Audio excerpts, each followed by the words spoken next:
आइए दोस्तों, ये PCS 2023 का प्रीवियस ईयर पेपर है, जो कि देख लेते हैं कि कैसे क्वेश्चन पूछे जाते हैं, हमें सिलेबस के अकॉर्डिंग कैसे तैयारी करना चाहिए, क्या क्या टॉपिक इम्पोर्टेंट होते हैं। इस प्रकार के क्वेश्चन लगभग देखा जाए तो प्रीवियस ईयर जो पेपर होते हैं हमको सही रास्ते पर ले चलते हैं, जो कि हमें कैसा तैयारी करना चाहिए, कैसे क्वेश्चन आते हैं। और देखा जाए तो अगर आप PYQ ही तैयार कर ले गए तो कम से कम 50 से 60 क्वेश्चन आपको प्रीवियस ईयर ही आते हैं। चलिए देखते हैं। ये पहला क्वेश्चन है कि ये तो आपका बजट से क्वेश्चन है, ये बजट से क्वेश्चन है तो इसको करना नहीं है, इसको देख लेते हैं ऐसे ही। ये देखिए, ये दिया है क्वेश्चन कि निम्नलिखित में से किसने स्पेयर पुस्तक लिखी, तो किसने लिखा था? प्रिंस हैरी ने लिखा था। ये तीसरा देखते हैं, ये इकोलॉजी का क्वेश्चन है कि संसाधनों के उपयोग तथा भविष्य के लिए उनके संरक्षण की आवश्यकता को संतुलित करने को हम क्या कहते हैं? क्या कहा जाता है? जो है कि संसाधनों के उपयोग तथा भविष्य के लिए उनके संरक्षण की आवश्यकता को करने को हम क्या कहते हैं? सतत विकास कहा जाता है। क्या कहा जाता है? सतत विकास कहा जाता है। ठीक है, अब आगे देखते हैं इसमें क्या दिया है कि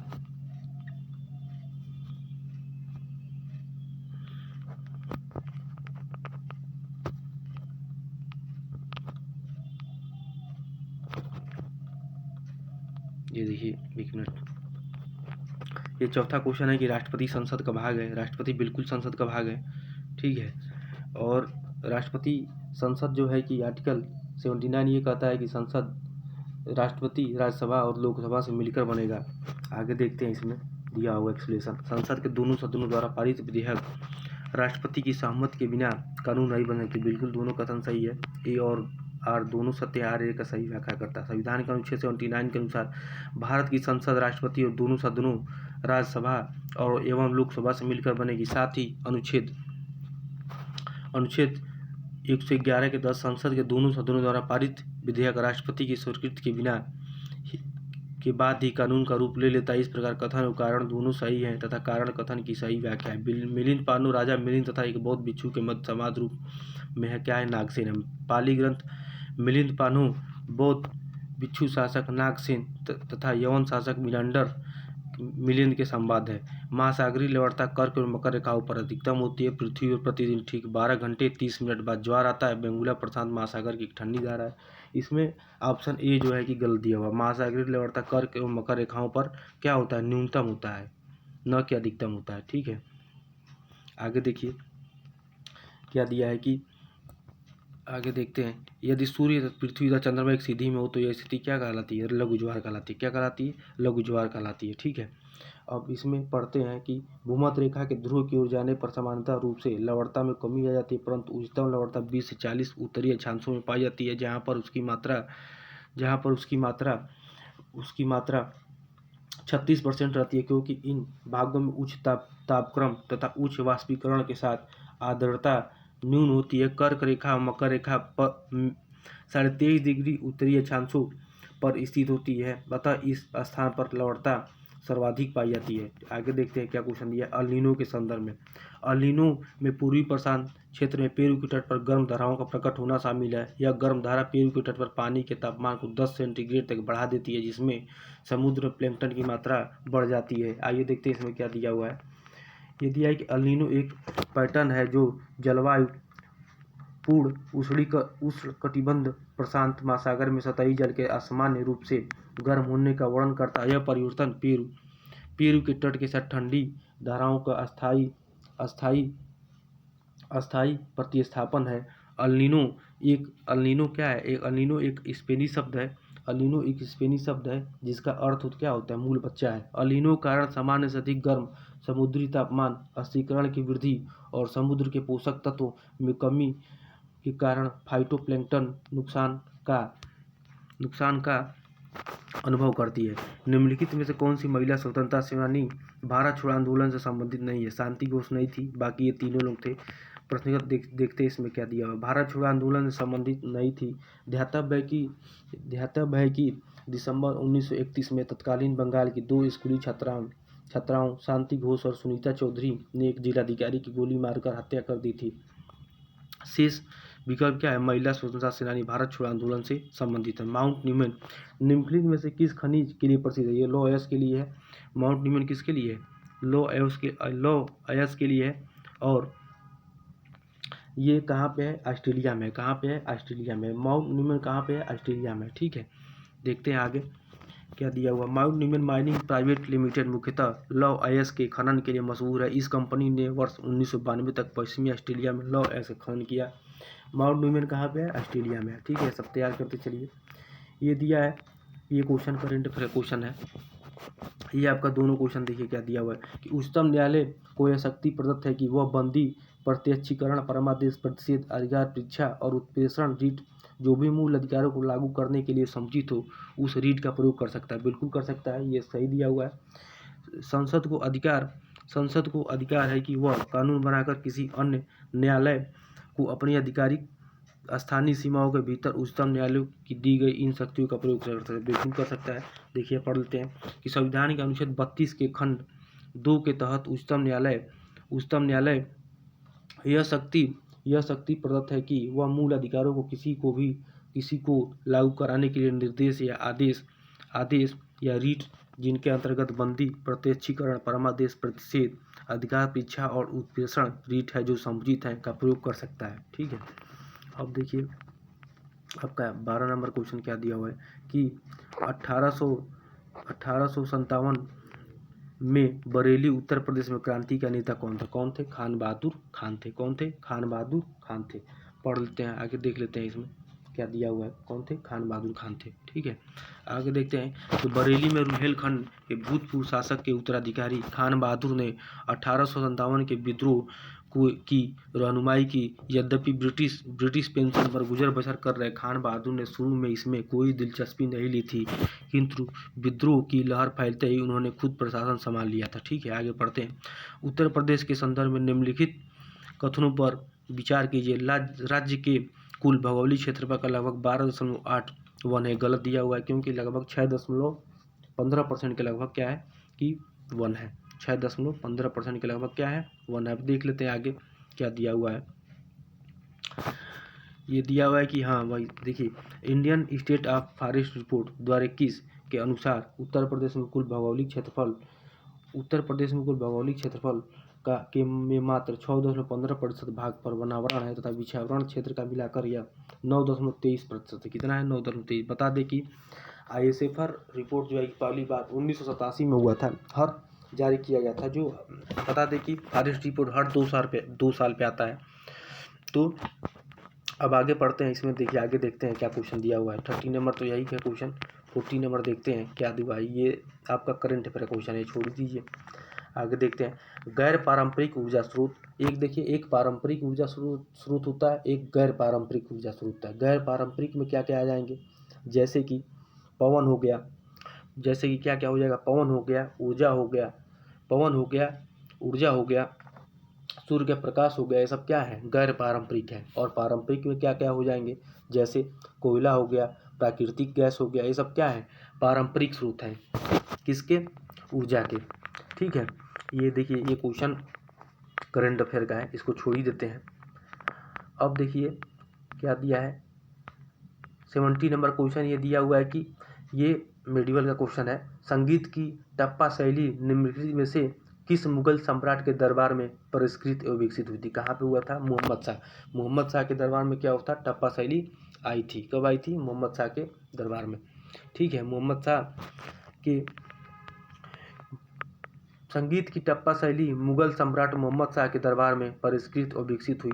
टप्पा को पंजाब के ऊँट चालकों के गीतों से विकसित किया था। ये देखिए ये सैन्य अभ्यास से क्वेश्चन है। ऐसे ही क्वेश्चन आते हैं, फैक्चुअल क्वेश्चन आते हैं, आप लोग भी ऐसे ही तैयार कर दीजिए। जो कि ये देखिए क्वेश्चन बहुत ईजी दिया है। ये आर्टिकल दिया है, आर्टिकल 324 आपका निर्वाचन आयोग से संबंधित है। 315 आपका किससे हो जाएगा? 315 आपका जो है कि लोक सेवा आयोग से हो जाएगा। 280 आपका किससे हो जाएगा? वित्त आयोग से हो जाएगा। और आर्टिकल 338 किससे हो जाएगा? राष्ट्रीय अनुसूचित जाति आयोग से हो जाएगा। ठीक है, यहाँ पे देखिए दिया हुआ है। ये कितने था? Question number 19। अब 20 देखते हैं। 20 नंबर देखते हैं क्या दिया। भारत के महान न्यायवादी के संदर्भ में निम्नलिखित कथनों में से कौन से? महान न्यायवादी के पद पर ऐसे व्यक्ति की नियुक्ति होगी जो कि उच्चतम न्यायालय के न्यायाधीश नियुक्त होने के लिए अर्हित हो। ये बिल्कुल सही दिया हुआ है। ठीक है, ये दूसरा क्या कह रहा है, महान्यायवादी को उनके पद से उसी प्रक्रिया से हटाया जा सकता है जैसे कि उच्चतम न्यायालय के न्यायाधीश को। ये गलत दिया हुआ है, ठीक है, तो क्या दिया है, ये गलत दिया हुआ है। ठीक, देखते हैं क्यों गलत दिया है। कह रहा है कि संविधान के अनुच्छेद 76 के खंड 1 के अनुसार राष्ट्रपति उच्चतम न्यायालय का न्यायाधीश नियुक्त होने के लिए अर्हित किसी व्यक्ति को भारत का महान न्यायवादी नियुक्त करेगा। इस प्रकार कथन एक सही है। संविधान के अनुच्छेद 76 के खंड 4 के तहत 76 के खंड 4 के तहत क्या है, महान न्यायवादी राष्ट्रपति के प्रसाद पर्यंत धारण करता है, अतः राष्ट्रपति ही उसे हटा सकता है, उसी के पास इसका अधिकार है। ठीक है, आगे देखिए, ये आपका किससे क्वेश्चन है, ये इकोलॉजी और जनसंख्या नगरीकरण से क्वेश्चन है कि देश के पर्यावरण को बनाए रखने के लिए जनसंख्या नियंत्रण आवश्यक है। बिल्कुल आवश्यक है। ठीक है, ये दिया है कि जनसंख्या में तीव्र वृद्धि के कारण पर्यावरण संतुलन क्या होता है, बना रहता है। ये गलत दिया है। ठीक है, क्यों दिया है, आइए देखते हैं। ये कह रहा है कि देश में बढ़ती जनसंख्या, बेरोजगार, गरीबी तथा भूखमरी देखते हैं क्या दिया है,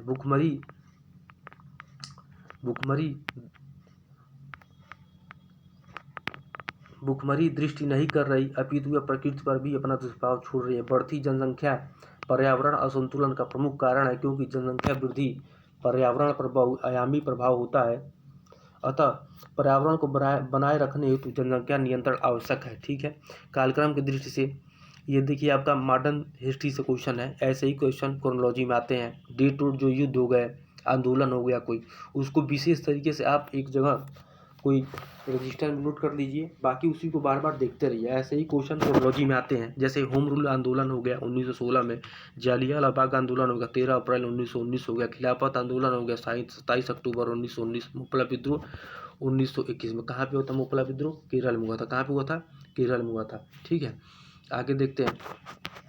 ये देखिए दिया हुआ है कि ये पर्वत चोटियाँ हैं, दिया हुआ मिलाने के लिए। किलिमंजारो आपका कहाँ पे है, तंजानिया में है। ठीक है, टुबकल कहाँ पे है, मोरक्को में है। स्टेनली आपका कहाँ पे है, युगांडा में है। हागर कहाँ पे है, तंजानिया में है। हागर आपका कहाँ पे है, अल्जीरिया में है। ठीक है, ये सब देख लीजिए। जैसे किलिमंजारो कहाँ पे है, तंजानिया में स्थित है, अफ्रीका का सबसे ऊंचा पर्वत है। ठीक है, टुबकल आपका कहाँ पे है, दक्षिण पश्चिमी मोरक्को में है। ठीक, टुबकल कहाँ पे है, दक्षिण पश्चिमी मोरक्को में है। और माउंट स्टैनली ये कहाँ पे है, किलिमंजारो और माउंट केन्या के बाद ये देखिए कांगो और युगांडा के लोकतांत्रिक गणराज्य का सबसे ऊंचा पर्वत है। कौन, माउंट स्टैनली। यह अफ्रीका का सबसे ऊंचा पर्वत है, तीसरा सबसे ऊंचा पर्वत है। ठीक, अब देखिए अब क्या क्वेश्चन है। हागर पर्वत कहाँ पे है, ये दक्षिणी अल्जीरिया में केंद्रीय सहारा में कर्क रेखा के साथ एक पहाड़ी क्षेत्र है। ठीक, ये अब देखते हैं, ये इसका देख लेते हैं। क्वेश्चन डाउटफुल था इंग्लिश हिंदी में। पेप्टिक अल्सर वह जीवाणु के कारण होता है। डेंगू किसके कारण होता है, विषाणु के कारण होता है। फीलपाव से क्या होता है, फीलपाव से कृमि हो जाएगा। ठीक है, और मलेरिया से क्या हो जाएगा, प्रोटोजोआ। मलेरिया किसके वजह से होता है, प्रोटोजोआ कारण होता है। ठीक, अब आगे देख लेते हैं। एक विधान परिषद में उस राज्य की विधानसभा की कुल सदस्य संख्या में 1/3 से अधिक सदस्य नहीं हो सकते। एक राज्य की विधान परिषद में कम से कम 40 सदस्य अवश्य होने चाहिए। ये देख लेते हैं क्या दिया हुआ है।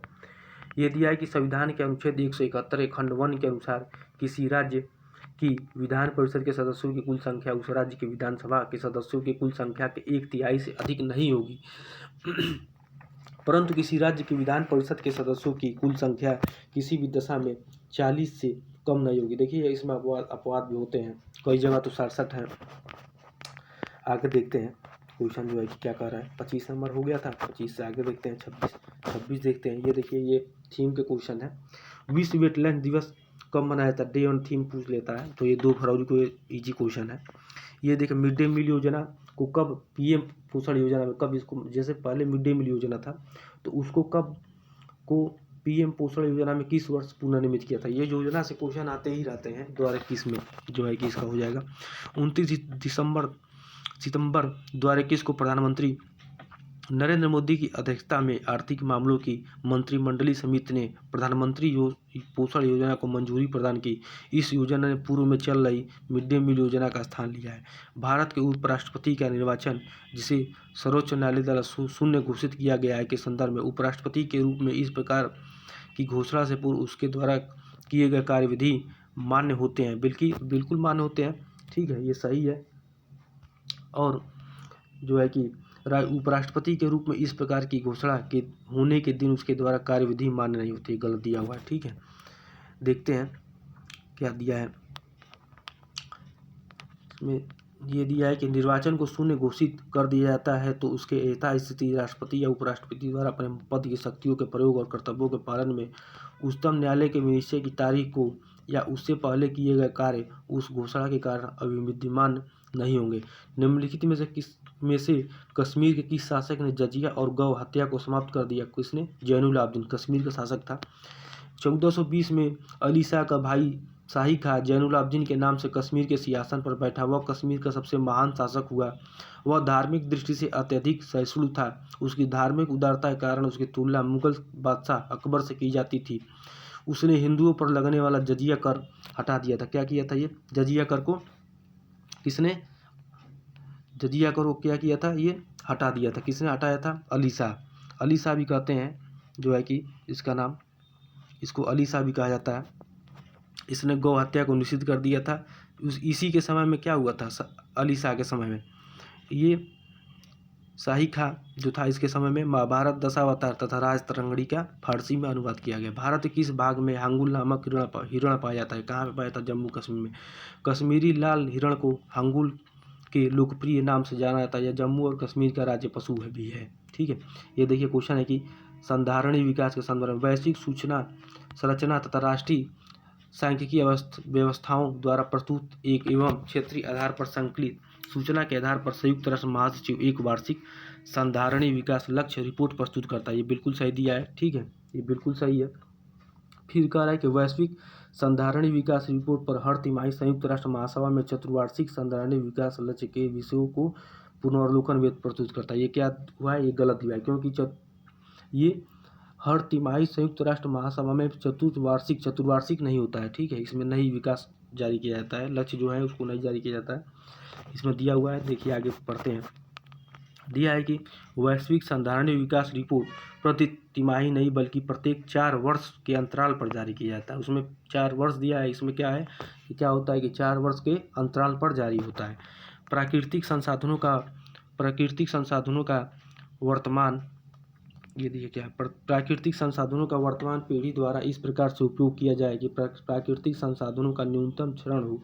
ये किससे संबंधित है? ये सतत विकास। ये इजी क्वेश्चन है।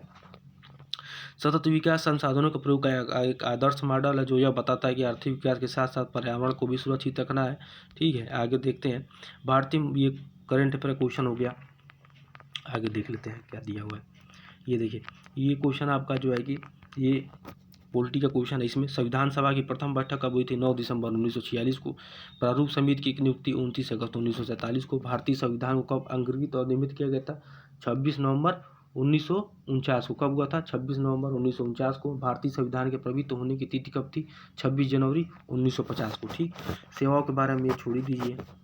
ये देखिए, ये दिया हुआ है। ये क्वेश्चन कुछ उल्टा सीधा पूछ लेते हैं हिस्ट्री में, मेडिवल हिस्ट्री का क्वेश्चन है। दयाबाई, विनय मालिका, सहजोबाई, सहज प्रकाश, सोन कुमारी, स्वर्ण बेली की कविता। गंगाबाई क्या है? गंगाबाई गणेश देवी लीला से संबंधित नहीं है। महारानी सुनी कुबीर जयपुर के राजवंश की रानी थी। इनकी एक रचना स्वर्ण बेली की कविता के नाम से प्राप्त है। ठीक है, ये थोड़ी हटाइए, आगे देखते हैं। कैप्टन हाकिज के संबंध में, यह 1611 में जिप्स वन के दूत के रूप में भारत आया। ये बिल्कुल गलत दिया हुआ है। यह तुर्की भाषा का बहुत अच्छा ज्ञाता था। ये सही है। विलियम हाकिन 1618 से 1611 में जहांगीर के दरबार में ईस्ट इंडिया कंपनी द्वारा भेजा गया प्रथम अंग्रेज राजदूत था। इस प्रकार स्पष्ट है कि हाकिन 1608 ईस्वी में भारत आया था तथा वह जेम्स रूट का प्रथम का दूत नहीं था। ठीक है, ये देखते हैं क्वेश्चन। ये अच्छा क्वेश्चन है। मराठा साम्राज्य से अच्छे से तैयार कर लीजिए, क्रोनोलॉजी के क्वेश्चन उसके आते ही हैं घुमा फिरा के। निम्नलिखित पेशवाओं के शासनकाल पर विचार कीजिए था उन्हें कालानुक्रम व्यवस्थित कीजिए। बालाजी विश्वनाथ आ जाएंगे पहले, फिर बाजीराव आ जाएंगे, फिर माधव राय आएंगे, फिर नारायण राव आ जाएंगे। ठीक है, इसका ऑप्शन क्या हो जाएगा? ये इसका सही हो जाएगा। क्या हो जाएगा? ऑप्शन ए इसका सही हो जाएगा। ठीक, देखते हैं आगे क्या दिया हुआ है। बालाजी विश्वनाथ 1713 से 1720, बाजीराव प्रथम 1720 से 1740। ठीक है, और माधवराव प्रथम 1761 से 1772, नारायण राव 1772 से 1773। ठीक है, ये 38 नंबर क्वेश्चन है। आगे देखते हैं। ये जो रेगिस्तान दिया हुआ, इसका क्रम पूछ रहा है लगाने के लिए। इसमें देखते हैं क्या दिया हुआ है। ये देखिए, ये दिया है ग्रैंड सैंडी मरुस्थल, अरेबियन मरुस्थल, सहारा मरुस्थल, गोबी मरुस्थल। सहारा मरुस्थल दुनिया का सबसे बड़ा गर्म मरुस्थल है और कुल मिलाकर अंटार्कटिका और आर्कटिक के बाद तीसरा सबसे बड़ा मरुस्थल। दुनिया के 10 सबसे कौन कौन से? अंटार्कटिका पहले नंबर पर, फिर आर्कटिक है, फिर सहारा है, अरेबियन है, गोबी है, पेंटागोनिया है, ग्रेट विक्टोरिया है, कालाहारी है, ग्रेट बेसिन है, सीरियाई है। ठीक है, ये देखिए, ये जो है कि इकोनॉमिक्स का क्वेश्चन है कि निर्धनता कितने प्रकार का होता है? निर्धनता 2 प्रकार का होता है। कौन कौन से? आपके एक पूर्ण परम निर्धनता होता है, एक क्या होता है? सापेक्ष निर्धनता होता है। ठीक है, तो ही ये ऑप्शन डी हो जाएगा इसका, क्योंकि निर्धनता क्या होता है? कितने प्रकार का होता है? 2 प्रकार का होता है। क्या हो जाएगा ऑप्शन इसका? डी हो जाएगा। क्या हो जाएगा? डी हो जाएगा। पर आगे देख लेते हैं, इसको समझ लेते हैं अच्छे से। ये दिया है कि गरीबी मुख्यतः कितने प्रकार का? 2 रूप होता है, निरपेक्ष गरीबी और सापेक्ष गरीबी। इसी के साथ समाज में अन्य तरह की भी गरीबी पाई है, जिनमें एक व्यक्तिपरक गरीबी भी है। व्यक्तिपरक गरीबी भी होता है। ये देखिए, एंशिएंट हिस्ट्री का क्वेश्चन है कि वैदिक कालीन प्रशासन भाग दूध कौन अधिकारी था? ये क्या करते थे? राजस्व कर जमा करने वाले थे। वैदिक कालीन प्रशासन में भाग दूध राजस्व कर एकत्र करने वाले अधिकारी होता था, जबकि अक्षवाय दूत अधिकारी आय व गणना। जो अक्षवाय था वो क्या था? दूत अधिकारी था, जो क्या करता था? आय व गणना अध्यक्ष, आय और व्यय की गणना करता था। कौन? ये अक्षवाय दूत अधिकारी। ठीक है, आगे देखते हैं। निम्नलिखित में से कौन सा जननी सुरक्षा योजना का मुख्य उद्देश्य है? ये दिया केवल मातृ मृत्यु दर में कमी, केवल शिशु दर में कमी, केवल नवजात मृत्यु दर में कमी, मातृ दर और नवजात दर दोनों में कमी क्या करता है? ये जो जननी सुरक्षा योजना है, इसमें दोनों पे ध्यान दिया था। किस पे?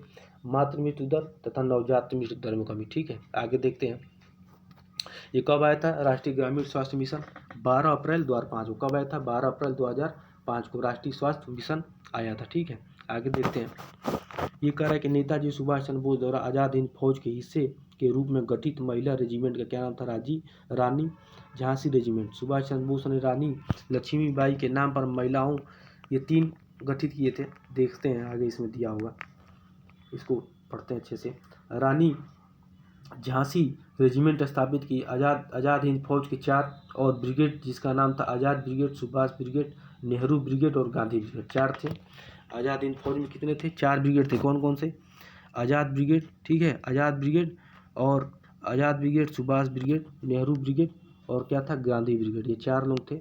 ठीक है, 4 गठित हुआ था, गठन किए थे। निम्नलिखित कथनों में लेटराइट मिट्टी के विषय में कौन सा है? यह मिट्टी उच्च तापमान और भारी वर्षा वाले क्षेत्रों में विकसित। बिल्कुल, इस मिट्टी में लौह ऑक्साइड और एल्युमिनियम की कमी पाई जाती है। ये गलत दिया हुआ है। ठीक है, इसमें ये दिया हुआ है कि लेटराइट एक मिट्टी और एक चट्टान प्रकार दोनों है, जो लोहे और एल्युमिनियम में समृद्ध है और इसे आमतौर पर गर्म और गीले उष्णकटिबंधीय क्षेत्रों में गठित माना जाता है। ये मिट्टी अंतर्निहित मूल चट्टानों के गहन और लंबे समय तक अपक्षय द्वारा विकसित होते हैं। ठीक है, आमतौर पर जब उच्च तापमान और वैकल्पिक गीली और शुष्क अवधि के साथ ही भारी वर्षा होती है। निम्नलिखित में से कौन सा वीरोज तुगलक के नगरकोट अभियान के दौरान संग्रहित 300 संस्कृत पुस्तकों का अनुवाद किया? किसने किया था? अजीउद्दीन खान ने। किसने किया था? अजीउद्दीन खान ने। ठीक है, आइए आगे देख लेते हैं। फिरोज तुगलक के नागरकोट अभियान के दौरान संग्रहित 300 संस्कृत पुस्तकों का फारसी अनुवाद अजीजुद्दीन खान खालिद ने किया। यह अनुवाद कार्य दलिया-ई फिरोजशाही के नाम से प्रसिद्ध। दक्षिण पश्चिमी मानसून मौसम के दौरान तमिलनाडु तट शुष्क रहता है। बिल्कुल ये सही दिया है। ठीक है, और क्या दिया? दूसरा क्या दिया? तमिलनाडु तट बंगाल की खाड़ी की शाखा, ये भी सही दिया हुआ है। ठीक, आगे देखते हैं। ये भी सही दिया हुआ है। आगे इसका देखते हैं एक्सप्लेनेशन, बढ़िया से पढ़ते हैं क्या दिया है। समांतर स्थित और दक्षिण पश्चिमी मानसून के अरब सागर दृष्टि छाया क्षेत्र में स्थित। दोनों सही है। देखिए दिया हुआ है, इसमें क्या है? इसका कथन दोनों सही है। ये और दोनों सही व्याख्या कर रहे हैं। तमिलनाडु तट दक्षिण पश्चिमी मानसून की बंगाल की खाड़ी के शाखा के समांतर स्थित है। यह दक्षिण पश्चिमी मानसून की अरब सागर शाखा के वर्षा छाया क्षेत्र में स्थित है। अरब सागर की शाखा से दक्षिण पश्चिमी मानसून को पश्चिमी घाटों द्वारा बाधित किया जाता है। ये हवाएं फिर पश्चिमी घाटों की ढलानों पर चढ़ती है, जल्द ही ठंडी हो जाती है, जिसके परिणाम स्वरूप सह्याद्री के हवा वाले हिस्से और पश्चिम तटीय मैदान में मूसलाधार वर्षा होती है। पश्चिमी घाटों को पार करने के बाद ये हवाएं नीचे की ओर उतरती हैं और गर्म हो जाती हैं। ठीक है, कैसी हो जाती हैं? गर्म हो जाती हैं। ठीक, और इसमें क्या कर आगे? पोषक स्तर बनते हैं। खाद्य श्रृंखला में जीवों के संबंध होने से यह खास श्रृंखला विभिन्न प्रकार की जिम्मेदारियों का एक ऐसा क्रम है जिससे किसी पारिस्थितिकी तंत्र में ऊर्जा का प्रवाह होता है। पारिस्थितिकी तंत्र की आहार श्रृंखला में सामान्यतः 3 से 4 पोषण स्तर होते हैं। पोषण स्तर 1 में क्या होता है, सपोषित जीव प्राथमिक उत्पादक हो जाएगा। पोषण स्तर 2 में क्या हो जाएगा, प्राथमिक उपभोक्ता हो जाएगा। पोषण स्तर 3 में क्या हो जाएगा, द्वितीयक उपभोक्ता हो जाएगा। ठीक है। पोषण स्तर 4 में क्या हो जाएगा, सर्वहारी अंतिम उपभोक्ता हो जाएगा। ठीक है। अब आगे देखते हैं, 47 नंबर हो गया। अब 48 नंबर देखते हैं, ये छोड़ दीजिए, ये बजट के क्वेश्चन है।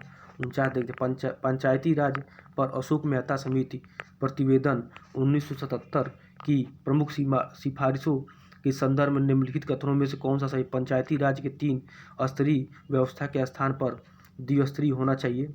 ठीक है। राज्य स्तर के नीचे पर्यवेक्षण हेतु खंड को विकेंद्रीकरण का प्रथम बिंदु माना था। इसमें केवल एक ही कथन सही है। क्या दिया इसमें, कौन सा सही है, एक ही सही है। ठीक है। इसमें दिया गया पंचायती राज पर वर्ष 1970 में गठित अशोक मेहता समिति ने अगस्त 1978 में अपनी रिपोर्ट प्रस्तुत की। कब प्रस्तुत किए थे, 1978 में। कब किए थे, 1978 में। ठीक है। और आगे देखते हैं, जिसे पंचायती राज्य की 3 स्तरीय व्यवस्था के स्थान पर द्विस्तरीय व्यवस्था की संस्तुति कौन किया था, द्विस्तरीय अशोक मेहता। कब किए थे, 1977 में गठित हुआ था इनकी समिति। और कब रिपोर्ट प्रस्तुत किए थे, 1978 में।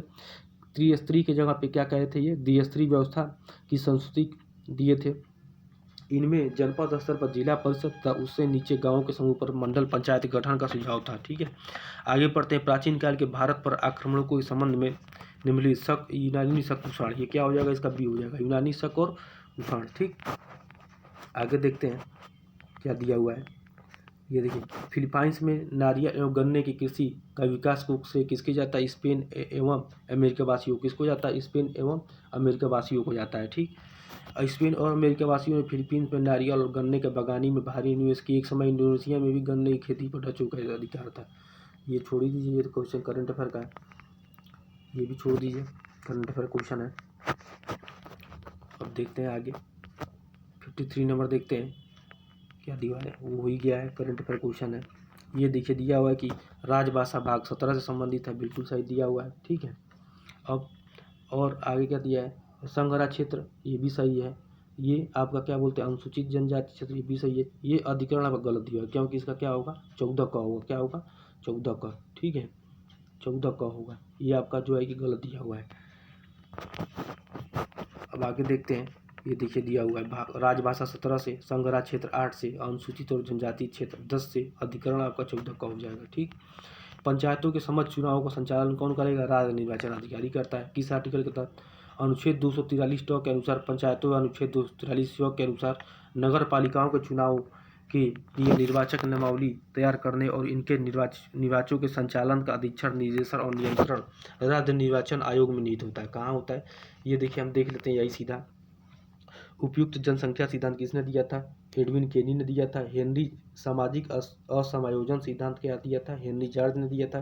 जनसंख्या संक्रमण सिद्धांत किस थॉमसन ने दिया। जनसंख्या खाद्यान्न आपूर्ति सिद्धांत किसने दिया था, माल्थस ने दिया। क्या है, इंपॉर्टेंट क्वेश्चन। ठीक। विश्व सामाजिक संरक्षण रिपोर्ट किसके द्वारा जारी किया जाता है, प्रकाशित किया जाता है, विश्व आर्थिक मंच द्वारा। किसके द्वारा, विश्व आर्थिक मंच के द्वारा। कौन सी रिपोर्ट, विश्व सामाजिक संरक्षण रिपोर्ट किसके द्वारा जारी किया जाता है, प्रकाशित किया जाता है, विश्व आर्थिक मंच के द्वारा। ठीक। अब आगे देख लेते हैं, क्वेश्चन दिया हुआ है कि ये छोड़ दीजिए, ये तो करंट अफेयर क्वेश्चन है। पौधों में जाइलम परिवहन के लिए जिम्मेदार होता है। क्या, उस जाइलम से क्या होता है, जल परिवहन के लिए कौन सा जिम्मेदार है, जाइलम। ठीक है। और भोजन परिवहन के लिए कौन सा, फ्लोएम। कौन, फ्लोएम। ठीक है। अब आगे देख लेते हैं, 60 नंबर क्वेश्चन क्या कर रहा है, ये छोड़ ही दीजिए, ये आप देखते हैं आगे। ये कह रहा है कि एक भौगोलिक इकाई जो पानी को इकट्ठा करती है, भंडारण करती है और पानी छोड़ती है, उसे क्या कहते हैं, उसे हम लोग जल विभाजक कहेंगे। क्या कहेंगे, जल विभाजक कहेंगे। वो क्या करता है, जल विभाजक क्या करता है, एक भौगोलिक इकाई जो पानी को इकट्ठा करती है, भंडारण करती है या पानी छोड़ती है, उसे कहते हैं, क्या कहते हैं, उसे जल विभाजक कहते हैं। बहुत बहुत धन्यवाद।